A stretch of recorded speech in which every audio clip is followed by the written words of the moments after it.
Adani Group companies are continuing to face backlash after a report from Hindenburg Research. 24 जनवरी को Hindenburg की report आते ही Adani group ने इसका खंडन कर दिया A major short seller, Hindenburg Research.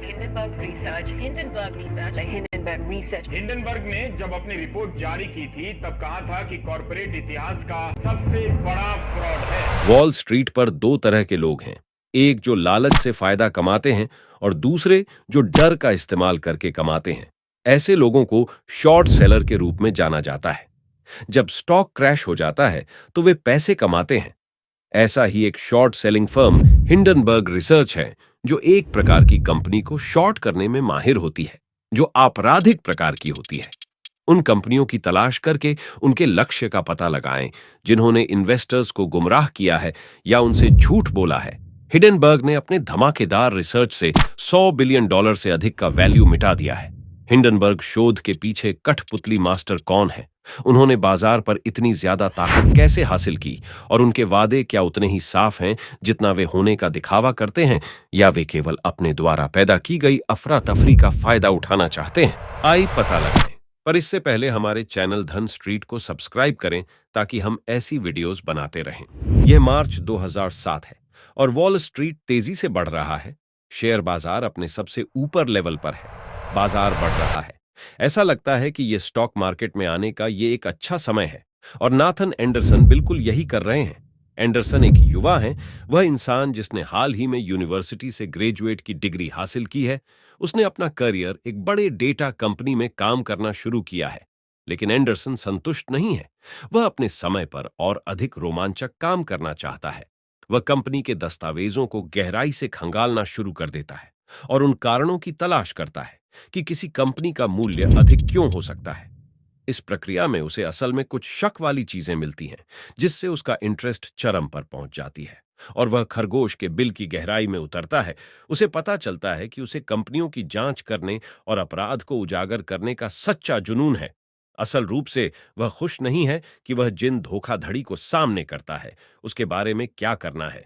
वह जानता है कि उसे मिली जानकारी पर कार्रवाई करनी चाहिए। इस मायने में वह लगभग बैटमैन की हो तरह है। उन्हें हैरी नाम के एक सहकर्मी से कुछ प्रेरणा मिलती है। मार्कोपोलस को उस व्यक्ति के रूप में जाना जाता है जिसने बर्नी मैडॉफ को सलाखों के पीछे डाल दिया था। मूल रूप से मार्कोपोलोस धोखाधड़ी जांच के माइकल जॉर्डन हैं। एंडरसन इसे एक कदम आगे ले जाते हैं और 2014 में एसआईसी को अपने निष्कर्ष सौंपना शुरू करते हैं। सरकारी इनामों को भुनाने के लिए वह अपने कुछ निष्कर्षों को वित्त वेबसाइट सीकिंग अल्फा पर पोस्ट करता है और अधिक वैध लगने के प्रयास में वह हिंडनबर्ग अनुसंधान नाम का उपयोग करता है और 1937 में कुख्यात हिंडनबर्ग हवाई पोत को श्रद्धांजलि देता है। हिंडनबर्ग के डिजाइनरों ने भाग्य को नजरअंदाज कर दिया। पिछले हाइड्रोजन एयरशिप्स ने भी इसी तरह कॉरपोरेट धोखाधड़ी से खुद को आश्वस्त किया था कि इस बार स्लाइमबैक योजनाओं को क्रियान्वित करते समय अलग है। एंडरसन ने संदिग्ध धोखाधड़ी वाली कंपनियों पर रिपोर्ट करना जारी रखा है और 2016 में मार्कोपोलिस के साथ मिलकर उन्होंने प्लेटिनम पार्टनर्स नामक हेज फंड पर एक रिपोर्ट प्रस्तुत की है। संघीय अभियोजकों ने 7 कथित गंदगी बैग का आरोप लगाया है। कॉरपोरेट धोखाधड़ी को उजागर करने के वर्षों के बाद निवेशकों से $1 बिलियन से अधिक की ठगी करने के लिए एक पोंजाई योजना चलाना। एंडरसन अपने खेल को अगले लेवल पर ले जाने के लिए तैयार हैं। उनका मानना है कि अगर उन्हें अपने जुनून को करियर में बदलना है तो उन्हें अपने रिसर्च से पैसा कमाने का रास्ता ढूंढना होगा। हालांकि एसआईसी नकद पुरस्कार की पेशकश करता है, इसमें कई साल लग सकते हैं। अगर कोई धन प्राप्त होता है तो यह उस पर प्रहार करता है। क्यों न सार्वजनिक रूप से कारोबार करने वाले धोखेबाजों की तलाश की जाए और उनके स्टॉक को छोटा किया जाए। इसे एक्टिविस्ट के रूप में जाना जाता है। एप्पल का दबाव कम हो रहा है। याहू 8.5% नीचे, Cisco 6.5%, research in motion 10 activist. छोटे विक्रेताओं ने धमाकेदार रिपोर्ट जारी करने से पहले संदिग्ध कंपनियों के खिलाफ दांव लगाया, जिससे पता चला कि उन्होंने इन्वेस्टर्स को कैसे ठगा है और क्या गलत हो सकता है।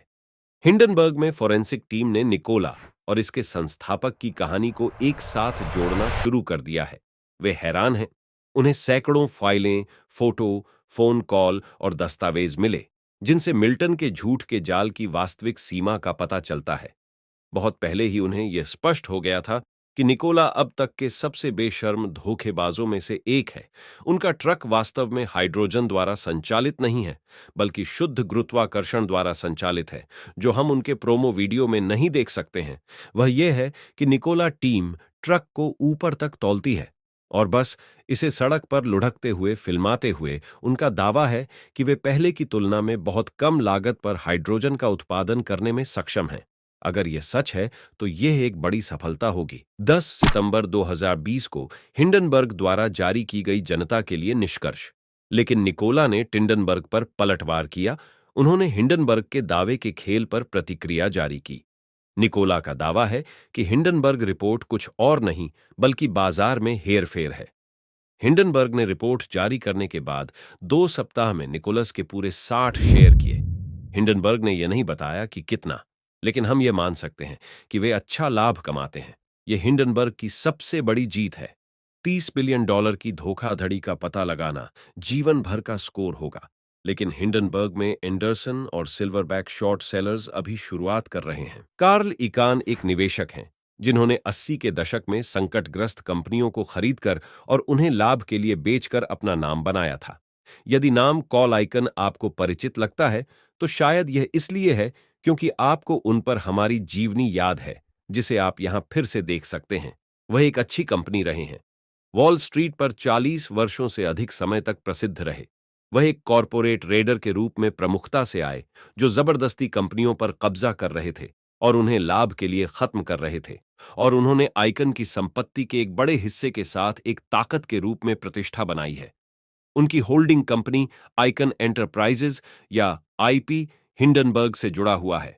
उन्होंने आरोप लगाया है कि आईपी कई अन्य बिंदुओं के अलावा नए निवेशकों से प्राप्त धन का उपयोग अपने पुराने निवेशकों को लाभांश देने के लिए कर रहा है। हिंडनबर्ग रिपोर्ट जारी होने के दिन आईपी स्टॉक को 20 से नीचे भेजती है। कुछ ही हफ्तों में आईपी में 40% की ओर गिरावट आ गई। आइकन निकोला और अदानी की तरह ही दावों पर कैसे प्रतिक्रिया देता है?